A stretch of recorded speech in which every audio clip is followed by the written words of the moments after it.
Now, here's a list of a few things that you could expect um, if you actually end up being considered an apostate. So, by the state, in many countries, you have various implications, execution being the worst, but it's possible to have some prison sentence in certain countries.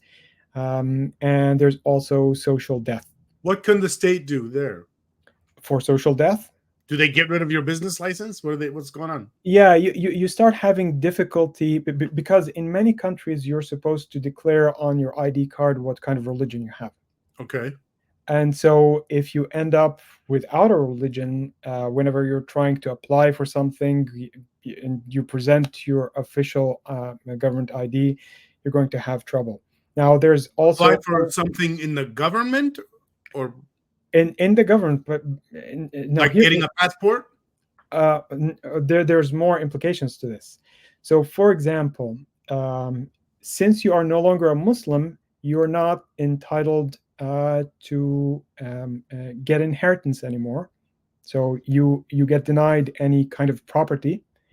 I'm sure this is not all the Muslim majority countries, right? It's just a few of them or something. Um, in some places, yes. In other places, like for example, in Pakistan, where they really love apostasy and blasphemy, they go for that no matter what. They Oh, there's sarcasm there when they see that they love it. They really attack it hard. You mean? yeah, Yeah. there are so many cases that you hear coming from Pakistan when it comes to that. But yeah, it's possible to annul marriages because an apostate is no longer a Muslim and cannot be married to a Muslim anymore. Losing custody of children. This is You're losing a bunch of rights. yeah, yeah. Essentially, since your blood has been become halal, essentially, you no longer count as a Muslim anymore. They call that your blood becomes halal. Yes, Halal means permitted by God. yes. It that How the hell? What? that's exactly how. It sounds like it would be the opposite. Your blood had become haram. No, no, your blood has become halal in the sense that if you want to go and eat meat, you have to eat meat that is halal. So you slaughter that meat that is halal. Oh shit! That's what it means. We get to eat you. Shit. Okay.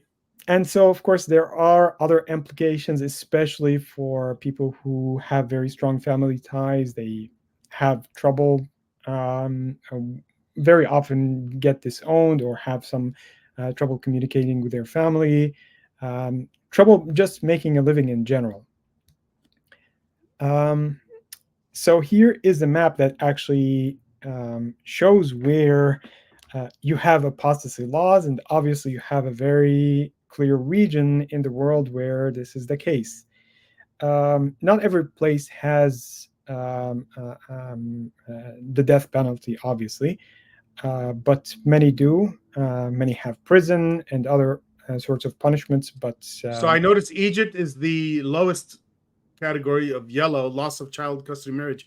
But Egypt is a place that is now very famous. I don't know how long it's been this famous, but famous for convincing YouTubers to take down their YouTube channel.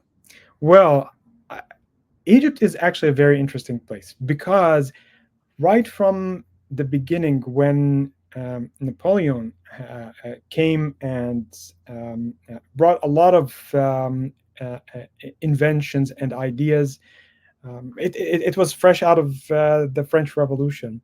There were so many things that happened there.